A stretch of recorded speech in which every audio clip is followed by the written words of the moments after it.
जो हमारा तीसरा संख्या है पूर्णांक संख्या। क्या पढ़ना है? पूर्णांक संख्या। हम लोग प्राकृतिक संख्या पढ़ चुके थे। प्राकृतिक संख्या के बाद से फिर हम लोग क्या पढ़े थे? पूर्ण संख्या पढ़े थे। अब हमें पढ़ना है पूर्णांक संख्या। क्या पढ़ना है? पूर्णांक संख्या। पूर्णांक संख्या को हम इंग्लिश में कहते हैं इंटीजर नंबर। आ गया समझ में? चलिए स्टार्ट करते हैं पूर्णांक संख्या। यहाँ देखना, तो पूर्णांक संख्या पढ़ने से पहले आपको एक बार अच्छे से पढ़ना पड़ेगा, यानी कि जो आपको प्राकृतिक संख्या पढ़ाया गया था, प्राकृतिक संख्या और पूर्ण संख्या, यानी कि प्राकृतिक संख्या और पूर्ण संख्या का जब कॉन्सेप्ट क्लियर होगा तभी आपको पूर्णांक संख्या समझ में आएगा। समझ में आ गया? कोई दिक्कत? यहाँ देखना, INTEGER इंटीजर नंबर कहते हैं इसको इंग्लिश में। क्या कहते हैं? Integer number. अब देखो, अगर पूर्णांक संख्याएं होगा तो लिखेंगे इंटीजर नंबर्स होगा। यहाँ पे आगे समझ में? नंबर्स होगा। देखो, लेकिन प्राकृतिक संख्या मैंने बताया था, जिन संख्याओं से वस्तुओं की गिनती करते हैं ऐसी संख्याओं को हम कहते हैं प्राकृतिक संख्या। प्राकृतिक संख्या की शुरुआत 1 से होती है। सबसे छोटी प्राकृतिक संख्या 1 होती है। समझ में आ गया? बहुत सारी चीजें इसमें क्लियर हो गया था। एक अंक की प्राकृतिक संख्या कौन कौन है? 1 2 3 4 5 6 7 8 9, यहाँ तक बताया था। और सभी प्राकृतिक संख्याएं धनात्मक होती हैं। सभी जो प्राकृतिक संख्याएं होती हैं वो धनात्मक होती हैं। ये हो गया था। अब चलो अब पूर्ण संख्या को स्टार्ट करते हैं। पूर्ण संख्या मैंने बताया था, शून्य को लेकर के सभी प्राकृतिक संख्याएं पूर्ण संख्या कहलाती हैं। बताया था। यानी कि यदि प्राकृतिक संख्याओं के लिस्ट में शून्य को भी अगर हम शामिल कर देते हैं, शून्य को उसके साथ जोड़ देते हैं, उन सारी संख्याओं का जो ग्रुप बन जाता है वो हमारा जो ग्रुप कहलाता है पूर्ण संख्या। आगे समझ में? पूर्ण मतलब कुल संख्या, जिसको हम कहते हैं होल नंबर। आगे समझ में? All the natural numbers including together with zero is called whole number. अब होल नंबर पढ़ने से पहले हमें पढ़ना है, अब पढ़ना है पूर्णांक संख्या। समझ में आ गया? अब देखो, अब होल नंबर चूंकि हो गया था, होल नंबर बहुत सारी चीज़ें मैंने बता दिया था, लेकिन एक चीज़ बताया था कि सबसे पहली जो होल नंबर है और सबसे छोटी होल नंबर क्या है? वो शून्य था। आगे समझ में? मैंने ये भी आपको बताया था, अगर 9 से पहले, समझना ध्यान से, 9 से पहले, 9 को छोड़ करके 9 से पहले कुल कितनी पूर्ण संख्याएं हैं? 9 है। बताया था ना? कहने का मतलब, मान लो अगर पूर्ण संख्या स्टार्ट करो 0 1 2 3 4 5 6 7 8 9 कहा था ना? 9 से पहले का मतलब ये है। आगे समझ में? 9 से पहले कुल पूर्ण संख्याओं की संख्या कितनी है? 1 2 3 4 5 6 7 8 9 है, क्योंकि इसमें 0 भी आ जा रहा है ना। ठीक उसी तरीके से अब हमें पढ़ना है। यहाँ पे स्टार्ट करते हैं आपके लिए पूर्णांक संख्या। अब देखना, पूर्णांक संख्या का जो हमारा डिफिनीशन है, पूर्णांक संख्या ये कहता है शून्य को लेकर के सभी प्राकृतिक संख्याएं तथा उनकी ऋणात्मक। आगे समझ में? शून्य को लेकर के सभी प्राकृतिक संख्याएं तथा उनके ऋणात्मक जो संख्याओं का जो ग्रुप हमारा बन रहा है वो हमारा ग्रुप कहलाता है पूर्णांक संख्या। आगे समझ में? All the natural number and its negative together with zero are called integer number. यानी कि सभी प्राकृतिक संख्याएं तथा उनकी ऋणात्मक, यानी कि जो प्राकृतिक संख्या है उस प्राकृतिक संख्या के ऋणात्मक मतलब, जैसे मान लो अगर प्राकृतिक संख्या मैं लेता हूँ 1 2 3 4 5। एक बात समझो, मैंने यहाँ क्या किया, फाइनाइट नंबर ऑफ प्राकृतिक संख्या मैंने लिया नेचुरल नंबर, यानी इसके जो ऋणात्मक संख्या हो जाएंगे उसको कहा जाएगा -1 -2 -3 -4 -5। समझ में आ गया? यानी कि सभी प्राकृतिक संख्याएं तथा उनके ऋणात्मक। आगे समझ में? ये बात समझ में आया कि नहीं आया? यानी कि प्राकृतिक संख्या तो धनात्मक होती ही होती है, यदि उस प्राकृतिक संख्या के साथ हम माइनस साइन रख देते हैं तो वो हमारा कहलाता है प्राकृतिक संख्या के ऋणात्मक। आगे समझ में? अब कह रहे हैं उसके साथ साथ, यानी कि इसके साथ साथ अगर उसमें हम शून्य भी मिला देते हैं, समझ में आ रहा है कि नहीं आ रहा है? यानी कि शून्य को लेकर के सभी प्राकृतिक संख्याएं तथा उनके ऋणात्मक जो संख्याएं होती हैं ये सभी क्या कहलाती हैं? पूर्णांक संख्या। यानी कि समझना, अगर हमने लिखा, यानी कि ये हम कैसे लिखेंगे, यानी कि अगर मैंने लिखा है 0, एक बात समझना, लिखा मैंने, यहाँ पे लिख दिया मैंने 0, और यही संख्या हमको ऋणात्मक लेना है तो -1 -2 -3 -4 -5 -6 डॉट डॉट डॉट, जितना छोटा से छोटा चाहो उतना छोटा लिखते जाओगे। समझ में आ गया? इधर आप जितना ही आगे बढ़ेंगे उतना ही बड़ा होता जाएगा। समझ में आ रहा है कि नहीं आ रहा है? एक चीज मैं आपको बताऊंगा, यानी देखना, माइनस नंबर जितना ही बड़ा हो उतना ही छोटा होता है। समझ में आ गया? मैंने आपको बताया था, कहने का मतलब ये है, जैसे कि मान लो -1 है और एक क्या है +1 है। कहने का मतलब किसी के पास 1 रुपए का कर्ज है, कोई 1 रुपया कमाया हुआ है। समझ में आ गया? मान लो दोनों चले गए एक ही शहर में कमाने, दोनों गए दिन भर काम के 1-1 रुपया कमाए।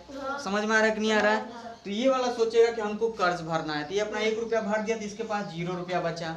इसके पास कुछ था ही नहीं, यह गया कमाने 1 रुपया कमा के लाया तो इसके पास 1 रुपया बच गया। तो अमीर कौन है? जिसके पास बचा हुआ है। समझ में आ गया? यानी कि जो धनात्मक संख्याएं होती हैं वो बड़ी होती हैं, ऋणात्मक संख्याएं जो होती हैं वो छोटी होती हैं। समझ में आ गया? ऋणात्मक संख्याओं में जो संख्या जितना ही बड़ी हो और वो माइनस में हो, वह संख्या उतनी ही छोटी मानी जाती है। समझ में आ गया? मान लो हमने कहा कि -10 है, एक तरफ कह दिया कि मान लो क्या है +10 है। कहने का मतलब किसी के पास 10 रुपया कर्ज है और कोई 10 रुपया कमा के रखा हुआ है, अमीर बना हुआ है। समझ में आ रहा है कि नहीं आ रहा है? अब कहने होता है ये कर्ज ले लिया है, किसी से लेके खा चुका है, अब ये गरीब हो गया है ना, कमाएगा तो पहले उसको भरेगा और ये क्या कमाएगा तो सीधे जुटाएगा। समझ में आ रहा है कि नहीं आ रहा है? यानी कि माइनस संख्या जितना ही बड़ी होती है उतना ही छोटी होती है। समझ में आ गया? क्लियर? अगर कोई आपसे कह दे 0 और -1 में कौन बड़ा है, तो आप कहेंगे 0 बड़ा है, क्योंकि इसके पास कर्ज है, इसके पास कोई कर्ज नहीं है। ये हमेशा टेंशन में जिएगा, ये फ्री जिएगा, मुझे कोई दिक्कत नहीं है, मेरे पर कोई कर्ज नहीं है। यह कमाएगा तो कर्ज भरेगा, यह जुटाना शुरू कर देगा। समझ में आ गया? कोई दिक्कत? इस तरीके से कॉन्सेप्ट क्लियर हो गया? अब देखिए, चलिए स्टार्ट करते हैं। यानी कि सभी प्राकृतिक संख्याएं, यानी कि शून्य को लेकर, यानी देखना इसका जो डिफिनीशन हमें लिखना है, इंटीजर नंबर का डिफिनीशन लिखना है, ये लिखा जाएगा। यानी कि शून्य को लेकर, यहाँ देखना ध्यान से सब लोग, कह रहे हैं कि शून्य को लेकर, क्या बताया गया था? शून्य को लेकर सभी प्राकृतिक संख्याएं। समझ में आ गया? यानी कि हम लिखेंगे सभी प्राकृतिक संख्याएं, सभी प्राकृतिक संख्याएं, सभी प्राकृतिक संख्याएं। यहाँ तक क्लियर हो गया था? संख्याएं तथा इनके ऋणात्मक, किसके ऋणात्मक? प्राकृतिक संख्या के ऋणात्मक। यानी कि शून्य को लेकर सभी प्राकृतिक संख्याएं तथा, यहाँ लिख लेंगे, तथा इनके ऋणात्मक। समझ में आ गया? कोई दिक्कत? इनके ऋणात्मक संख्याएं, इनके, यहाँ लिख लेंगे, यहाँ लिख लेंगे हम, क्या यहाँ देखना ध्यान से, इनके ऋणात्मक संख्याएं। मान लो हमने लिख दिया इनके ऋणात्मक संख्याएं। आ गया समझ में? संख्याएं क्या कहलाती हैं भाई? पूर्णांक संख्या कहलाती हैं। आ गया समझ में? संख्याएं पूर्णांक संख्या कहलाती हैं। पूर्णांक संख्या को बोले तो क्या कहते हैं? Integer number. आ गया समझ में? पूर्णांक संख्या कहलाती हैं। कोई दिक्कत? कोई प्रॉब्लम? यहाँ तक क्लियर हो गया? चलिए, बहुत अच्छी बात है, सबको मुझे विश्वास से समझ में आ गया होगा। इसको अगर इंग्लिश में डिफिनीशन देना होगा तो कहोगे all the natural number and its negative including with 0। आ गया समझ में? इसके डिफिनीशन हम देंगे ऐसे, यहाँ लिखेंगे all the natural numbers, all the natural numbers. यहाँ तक क्लियर हुआ? And its negative. आ गया समझ में? एंड इट्स नेगेटिव का मतलब इसके ऋणात्मक, एंड इट्स नेगेटिव, यहाँ तक ले लिया मैंने, एंड इट्स नेगेटिव इंक्लूडिंग 0, यहाँ तक लिख लिया, इंक्लूडिंग INCLUDING लिख लिया मैंने, इंक्लूडिंग 0। देखना यहाँ पे थोड़ा सा कट रहा होगा, इंक्लूडिंग 0। मैंने कहा कि all the natural numbers and its negative including with 0, including with 0, यानी कि 0 को शामिल करते हुए आर कॉल्ड इंटीजर नंबर। यहाँ तक क्लियर हुआ? जिसको हम कहते हैं INTEGER, इंटीजर नंबर। कोई दिक्कत? कोई प्रॉब्लम? यहाँ तक कंफर्म हो गया? एग्जाम्पल में हम लेके चलते हैं, जो इसके उदाहरण हमारे पास बन रहे हैं। एग्जाम्पल यहाँ देखना, जो हमारे पास उदाहरण बन रहा है, उदाहरण को हम कहते हैं एग्जाम्पल। यहाँ तक क्लियर हुआ? कोई दिक्कत? देखना, तो एग्जाम्पल में हमें ये लिखना है। एग्जाम्पल में कह रहा है, यहाँ देखना ध्यान से, ध्यान देना, डिफिनीशन के अनुसार ही चलना है। जो डिफिनीशन कह रहा है, अगर डिफिनीशन के ट्रैक पे चलोगे तो कभी गलत नहीं होगा।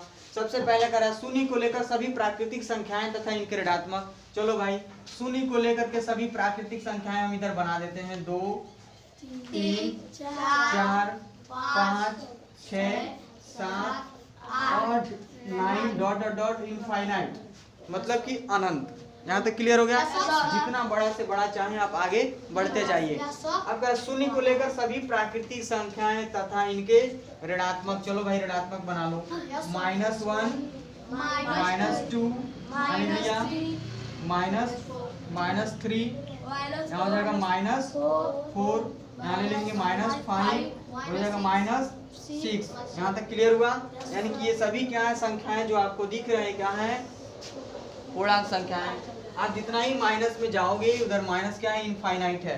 यानी कि जितना छोटा से छोटा पूर्णांक संख्या चाहे उतना छोटा आप लिख सकते हैं माइनस साइन लगा करके। लेकिन सबसे छोटी पूर्णांक संख्या अगर आपसे कोई पूछे तो आप कहेंगे अनंत है।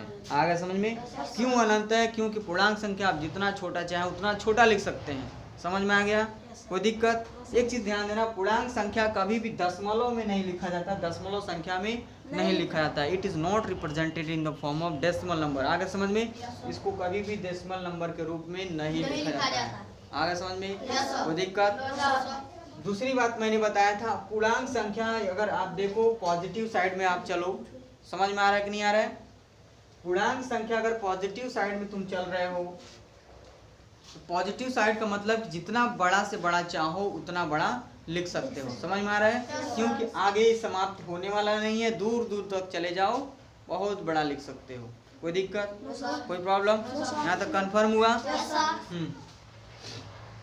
अब पूर्णांक संख्या को हम कैसे प्रदर्शित करते हैं आगे समझ में? यहाँ देखना, जब एक से अधिक संख्याएं होंगी, यानी कि फाइनाइट नंबर में, यानी कि एक निश्चित संख्याओं में एक से अधिक पूर्णांक संख्याएं अगर ली जाएंगी, या एक निश्चित संख्या में अगर यदि हम एक से अधिक पूर्णांक संख्या लेते हैं, उन सभी पूर्णांक संख्याओं के ग्रुप को हम कैपिटल आई से प्रदर्शित करते हैं। किससे प्रदर्शित करते हैं? Capital I.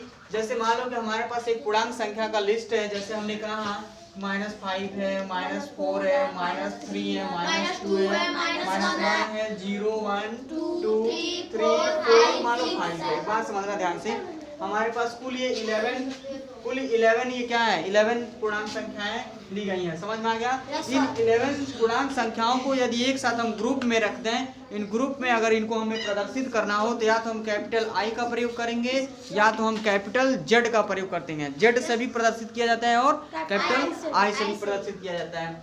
जैसे मान लो मैंने कहा यहाँ पे, मान लो हमने कहा यहाँ पे लिख दिया, मान लो आई लिख दिया। यहाँ देखना ध्यान से, आई बराबर, यानी कि हम इंटीजर नंबर को कैसे इसको प्रदर्शित करेंगे, तो यहाँ कर्ली ब्रैकेट में इसको बंद कर देंगे, लिख देंगे -5 -4 -3 -2 -1 0 1 2 3 4 5। यहाँ तक क्लियर हुआ? और कर्ली ब्रैकेट फिर क्या करेंगे, बंद कर देंगे। समझ में आ गया? कैपिटल आई से भी प्रदर्शित करते हैं, आई के जगह पे हम कैपिटल जेड का भी प्रयोग करते हैं। समझ में आ गया? कैपिटल जेड, यानी कि हम लिख लेंगे इसी चीज को हम लिख सकते हैं कैपिटल जेड से भी इसका प्रयोग किया जा सकता है प्रदर्शित करने के लिए, दिखाने के लिए कि ये सभी जो संख्याएं हैं क्या है, इंटीजर नंबर है। आगे समझ में? पूर्णांक संख्या, यानी कि इसको लिख देंगे -5 -4 -3 -2 -1 0 1 2 3 4 5। यहाँ तक कर्ली ब्रैकेट को मैंने क्या किया, क्लोज कर दिया। समझ में आ गया?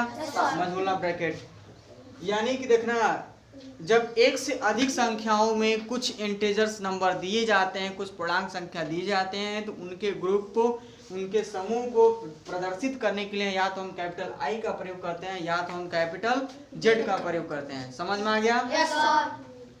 इसमें से किसी एक संख्या को यदि हमें प्रदर्शित करना होगा, समझना ध्यान से, किसी एक संख्या को इंटीजर नंबर में से कहीं से भी एक भी इंटीजर नंबर ले लो, कोई भी इंटीजर नंबर ले लो, किसी एक इंटीजर नंबर को प्रदर्शित करने के लिए या तो स्मॉल आई का प्रयोग करेंगे नहीं तो स्मॉल जेड का प्रयोग करेंगे। यहाँ देखना, मान लो इसमें से हमें एक संख्या प्रदर्शित करना, मान लो हम ले लेते हैं 0, हम ये कहते हैं, यहाँ देखना ध्यान से, हम ये बात कहते हैं स्मॉल आई बराबर मैंने लिख दिया 0, शून्य लिखा ना, इसका मतलब शून्य एक पूर्णांक संख्या में से लिया गया है, समझ में आ गया। यहाँ शून्य, यहाँ पर शून्य एक पूर्णांक संख्या है, समझ में आ गया। जबकि शून्य संख्या, जो शून्य एक ऐसा संख्या है जो होल नंबर में भी लिया जाता है, समझ में आ गया। कोई दिक्कत, कोई प्रॉब्लम।